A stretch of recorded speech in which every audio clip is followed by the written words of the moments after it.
Programme में आपको एक बार फिर से खुशामदीद कहते हैं। हमने जेयूआई का मौकफ देखा, जेयूआई के बकौल वो तहरीक इंसाफ के साथ वन पॉइंट एजेंडा पे इस हद तक तो इत्तेफाक करते हैं कि इलेक्शंस में धांधली हुई, और इसके अलावा जो एहतजाजी तहरीक का जो सफर होगा वो इस वक्त तक दोनों जमातों का अलग-अलग है।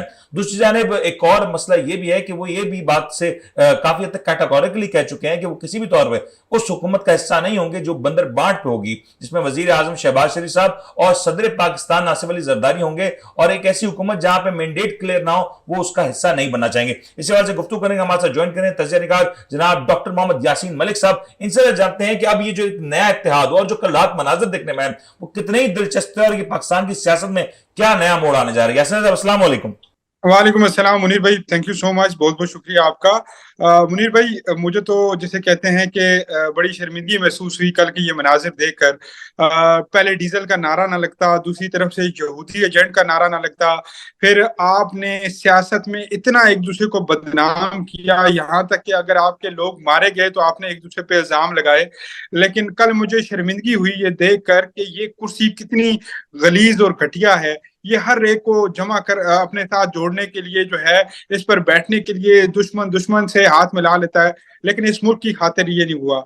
बड़े अफसोस के साथ कि हम कह रहे थे कि 2 करोड़ नया नौजवान जो है इस बार इलेक्शन में वोट डालेगा, 2 करोड़ के करीब। उसको क्या हमने मैसेज दिया, उसको हमने क्या दिखाया कि ये है तुम्हारी जमहूरियत का घटिया चेहरा, ये है तुम्हारे लीडर, इत्तेहाद नहीं है, ये एक इत्तेहाद रेगुलरिटी के हवाले से। तो तहरीक इंसाफ या जेयूआई इसको इस हवाले से तो कह रही कि इत्तेहाद हम हुकूमत साथ नहीं बनाने जा रहे। मुनीर भाई देखे ना कि इसमें बहुत सारी चीजें हैं। असल में एक टाइम आपके पास कम होगा, मेरा अगर मौकफ ये सुन लेना आप, 2 मिनट मुझे अगर दे दे आसानी से। बेसिकली हुआ क्या है, हुआ ये है कि हमारे मुल्क के साथ बहुत बड़ी ज्यादती हुई है इस वक्त जो ये इलेक्शन हुआ है। आप अगर पीटीआई के हक में नहीं है या उस पार्टी के हक में नहीं है तो आप फ्री एंड फेयर इलेक्शन करा दें, एक बार इस मुल्क के ऊपर मेहरबानी फरमा दें। इस वक्त जो कौम है हमारी वो बढ़ चुकी है, इस कदर बढ़ चुकी है कि कोई कह रहा है तुम पटवारी हो, कोई कह रहा है तुम यूथिये हो, कोई कह रहा है तुम जाले हो, कोई कह रहा है तुम लब्बैक के सपोर्टर हो, कोई कह रहा है तुम मौलाना के मानने वाले हो। इस वक्त हम सारे महाज में बट गए हैं और हम एक दूसरे को फतह करना चाह रहे हैं। हमारे टीवी एंकर से लेकर तजिया निगार से लेकर हमारे सुबाइयत से लेकर हर शख्स बढ़ चुका है। और इस मुल्क के अंदर हर कोई दूसरे को फतह करना चाह रहा है। लेकिन मुनीर भाई 16 महीने की हुकूमत में कुछ भी नहीं हुआ जो अब हमारे साथ होने वाला है। वो इसलिए कि हमने 3 महीने 4 महीने बाद जो किस्त अदा करनी है उससे आपके बिजली के बिल, गैस के बिल, पेट्रोल, डीजल, मेडिसिन, हर चीज पे टैक्स लगने वाला है और आपको पता लग जाएगा कि ये आपने अपने साथ किया क्या है। लेकिन एक बार फिर कहूंगा, इस कौम को होश के नाखन लेने चाहिए। सोशल वे फॉरवर्ड क्या होगा देखे ना, अभी हम देख रहे हैं कि सारी जमातें 2 या 3 जमातों को छोड़ के तकरीबन सारी जमातें ये कह रही है कि मुल्क में धांधली हुई, और वो ना सिर्फ यह कह रही है, वो आगे बढ़ चुकी हैं, वो एहतजाज की कॉल दे रही हैं। आप जमात इस्लामी को देखें, आप जीडीए को देखें, तहरीक इंसाफ इस वक्त भी सड़कों पे है, जेयूआई इस वक्त भी सड़कों पे है, बलूचिस्तान की बड़ी पार्टी इस वक्त सड़कों पे है, बलूचिस्तान के मुख्तलिफ मुकामात पे इस वक्त एहतजाज हो रहा है। तो आगे होगा क्या, ये हुकूमत कैसे चल पाएगी? मुनीर भाई, जहां तक एहतजाज की बात है ना, एहतजाज तो जमहूरियत का हुस्न होता है, लेकिन क्या एहतजाज का इस वक्त मेरा मुल्क मुतहम्मिल हो सकता है, ये आपको जरा देखना होगा। आप मुझे ये बता दें कि क्या ये लोग करने क्या जा रहे हैं? क्या पाकिस्तान तहरीक इंसाफ सही मानों में जमहूरी निज़ाम चाहती है? कमर बाजवा से स्टोरी निकल के जनरल पाशा से लेकर आसिफ गफूर और फैज हमीद तक इन लोगों तक पहुंचती हैं ये स्टोरियां। फिर क्या नून लीग क्या चाह रही है? वो इस वक्त जो फिक्स मैच करके आई है। मौलाना साहब को अगर आपने इग्नोर किया तो मौलाना साहब ने बता दिया आपको कि आप मुझे किसी सतह पे भी इग्नोर नहीं कर सकते, मेरे पास पावर है, मैं दोबारा आपको आके लतेड़ूंगा और आपके लिए जमीन गर्म कर दूंगा। मुल्क का गरीब पिस रहा है। मुनीर भाई, एहतजाज की कॉल देना या ये सारे काम करना, मैं भी आपको शर्तिया कहता हूँ कि जरदारी साहब को डीलिंग पे लगा दें, उनको 2-4 सीटें दे दें, मैं देखता हूँ कि कौन सा बंदा एहतजाज में रहेगा। ये सारे मफाद परस्त टोले हैं, ये सारे 2 नंबर लोग हैं, फ्राडिये हैं, झूठे हैं। लेकिन यासीन, इसका मुझे बताया ना वे फॉरवर्ड क्या है? आपको क्या लग रहा है कि मामला कहीं जाकर सेटल होगा? क्योंकि देखें, अब ये बात पाकिस्तान तक महदूद नहीं है, मेरे ख्याल से इंटरनेशनल अखबारात, इंटरनेशनल मीडिया में जिस हवाले से इस वक्त पाकिस्तान की रिपोर्टिंग हो रही है, मैं दावे से कह रहा हूं, मैंने तो नहीं देखा, और मैं ये भी कह सकता हूं शायद आपने भी इस तरह की रिपोर्टिंग कभी ना देखी हो पाकिस्तान के इलेक्शंस के बाद। देखिए रिपोर्टिंग मैटर नहीं करती। शर्मिंदगी की बन रही है ना हमारे वो लिए, अगर चाइना शर्मिंदगी का है यासीन प्रेसिडेंट है साहब। तो पूरी दुनिया उसके खिलाफ खड़ी रही है। आप नहीं नहीं, मेरी बात नहीं है करा मुनीर भाई, सदर शी जिनपिंग के खिलाफ पूरी दुनिया खड़ी हो जाए लेकिन उसके मुल्क के बाशिंदे तो खुश है ना। तैयब उर्दगान के खिलाफ पूरी कौम खड़ी, पूरी दुनिया खड़ी हो गई लेकिन उसकी कौम तो खुश है ना। सही। हमारे यहाँ मसला ये है, ना कौम खुश है, ना कारोबारी बंदा खुश है, ना जॉब वाला बंदा खुश है, ना मीडिया पर खुश है। अब खुश कौन है? सिर्फ वो चंद माफिया, और वो अब 1% में भी नहीं आता क्योंकि उसकी भी परसेंटेज बढ़ चुकी है। बड़ी माजरत के साथ मुझे जिंदगी में पहली मर्तबा ये एहसास हो रहा है कि तहरीक इंसाफ भी कहीं राइट डायरेक्शन पे खड़ी है। लेकिन मैं यहाँ पे अपने आप को ये भी समझाने के लिए कासिर हूँ कि क्या वाकईतन साल बाद, 2 साल बाद जब उनको रिलीफ या उनके कप्तान को रिलीफ मिलना शुरू हो जाएगा तो तहरीक इंसाफ की यही डायरेक्शन होगी, या वो फिर फिक्स मैच करके फिर इसी तरह किसी को सजाएं दिलवा के नाअहल करके दोबारा एफ एंड फील्ड महल या पनामे के केस खुलवा के वो दोबारा इक्तदार में तो नहीं आएंगे। तो बड़ी माजरत के तहत यहाँ पे इक्तदार के भूखे और लालची बैठे हैं। मैंने ये जो इनकलाब का नाम है ना, ये सिर्फ किताबों में पढ़ रखा है और मुझे असूल सिर्फ इनकलाबों में ही किताबों में ही नजर आते हैं। मैंने आज तक पाकिस्तान का कोई सियासतदान ऐसा नहीं है जो मैंने देखा हो जो प्रॉपर हुकूमत में आके इनकलाबी बना हो। शायद इक्का दुक्का हो लेकिन उनको सॉफ्टवेयर अपडेट फौरन कर दिया जाता है और वो फिर इतने जिसे कहते हैं इस कौम के ऊपर वो अजाब मुसल्लत कर देते हैं कि वो आईएमएफ की सूरत में भी होता है, वो उस्मान बुज़दार की भी सूरत में होता है, वो फिर अब शायद मरियम नवाज की भी सूरत में हमें देखने को मिले और शायद फिर शहबाज शरीफ की भी सूरत में देखने को मिले। डर लग रहा है मुनीर भाई कि आने वाला वक्त कितना मुश्किल आने वाला है। यासीन मुझे एक कमेंट ये कर दें कि इस वक्त जो आप बात कर रहे हैं, मैं ये मुझे जरा समझा दें।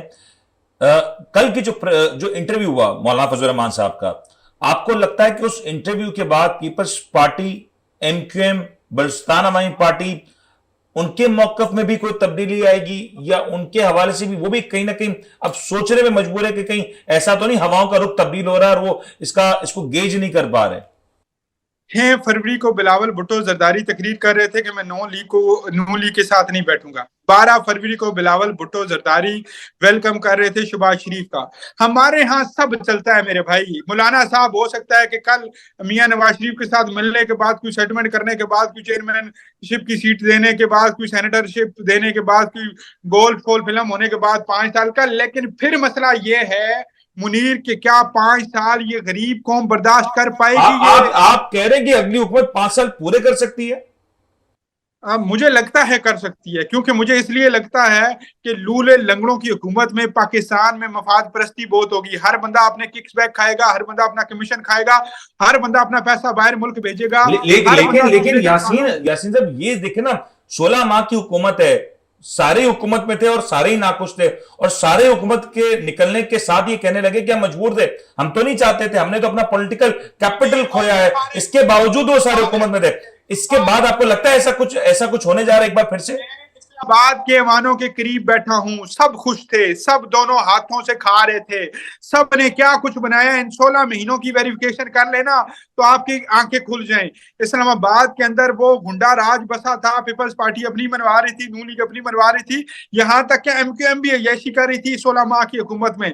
आपको पता है 16 माह में अगले 10 साल की प्लानिंग हो रही थी। किसको हमने किस तरह, इमरान खान ने प्लानिंग की थी ना बानी पीटीआई ने, कि मैंने किस किस को लाना है और अगले 10 साल हमारे सेव करना है। यहाँ पे तो कुछ दोस्त कह रहे थे कि इमरान खान अगले 3 साल नहीं जाएगा, लेकिन चलें वो माले मुफ्त दिले बेरहम वाली बात थी। अब देखते हैं कि इनका प्लानिंग कितना काम यासीन मुझे क्विकली बता दें कि जो वजीर आजम का इंतखाब होने जा रहा है या पंजाब में वजीर आला का जो इंतखाब होने जा रहा है, आपको लगता है इसमें कोई ड्रामाई सूरत-ए-हाल, जो सादिक संजरानी टाइप सूरत-ए-हाल हो सकती है? कोई शहबाज शरीफ साहब को इसमें परेशान होने की जरूरत है या रिलैक्स है, उनको मसला नहीं है? साजिद हिजरानी वाली सूरत हाल इसलिए नहीं हो सकती कि जरदारी साहब खरीद नहीं रहे ना, तब जरदारी साहब लगे हुए थे कुछ चीजों के ऊपर ना, और जरदारी साहब ने मैच फिक्स कर लिया था। अब जरदारी साहब इनकी तरफ हैं। और दूसरा मुनीर भाई, मुझे एक यहाँ पे बात जरूर करने दीजिएगा और प्लीज मेरी बात जरा सुन लीजिएगा। मसला यह है कि पाकिस्तानी कौम को इधर खुद समझना है कि क्या उन्होंने फेसबुक की, यूट्यूब की लड़ाइयां जीतनी है, ट्विटर के अंदर ट्रेंड बना के लड़ाइयां जीतनी है, कि वाकईतन इस मुल्क को जमहूरियत पसंद की तरफ लेके जाना है। इस हमें एक चीज और नोट करनी है यहाँ पे जो बड़ी इंपॉर्टेंट है, क्या आपने बच्चों को आपने स्किल सिखाने हैं, क्या आपने बच्चों को आपने इस सकाफत के को मद्देनजर रखते बड़ों का एहतराम सिखाना है, या आपने इन बच्चों को लड़ाइयां दे के जानी है। हमारे लेकिन यासीन इसका जिम्मेदार कौन है? इसका जिम्मेदार यही सियासी जमात है ना, कि जो वोट की सूरत में जो लोग अपनी गम गुस्से को वेंट आउट करते हैं, उनको वेंट आउट करने नहीं दिया जाता और फिर उनके मैंडेट को चोरी किया जाता है। तो फिर कहीं ना कहीं वो वेंट आउट जब नहीं होगा तो एग्रेशन की सूरत में कहीं तो निकलेगा।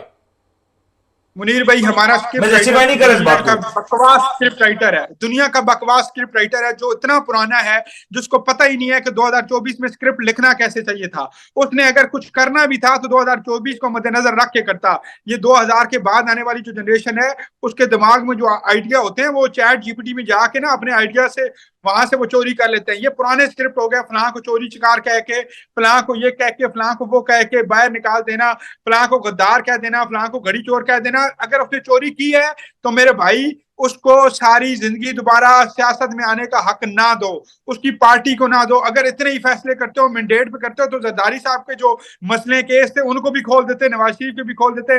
मसला यह है कि यहाँ का स्क्रिप्ट राइटर बदलना पड़ेगा। उस स्क्रिप्ट राइटर को ये बात समझनी होगी कि अब जमहूरियत का दौर है, अब नौजवानों का दौर है, अब स्किल सिखाने का दौर है। इंडिया का एक दो चीजें आप देख लें तो आप शर्मिंदगी के मारे मर जाएं।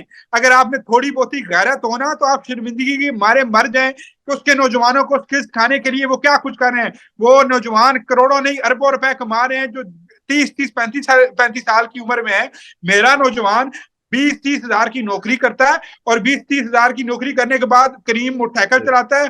करीम मोटरसाइकिल करने के बाद उसकी माँ का बीमार होती है या उसकी बिजली के बिल में उसकी पूरे महीने की पैसे तनख्वाहें चली जाती हैं। इस मुल्क का नौजवान बहुत गलत तरफ जा रहा है, वो बगावत की तरफ जा रहा है और इस कौम को, इसके लीडरान को समझना होगा। अगर वो ना समझे, अगर वो वही घिसे पिटे पुराने स्क्रिप्ट आजमाते रहे तो वो वक्त दूर नहीं कि बहुत बड़ा इस मुल्क में ब्लास्ट होगा, और ऐसा ब्लास्ट होगा कि नौजवान नहीं निकलेगा, यहाँ पे बूढ़ी भी निकलेगी, यहाँ पे बुजुर्ग भी निकलेगा, यहाँ पे 10 साल बच्चा भी निकलेगा, हर वो शख्स निकलेगा।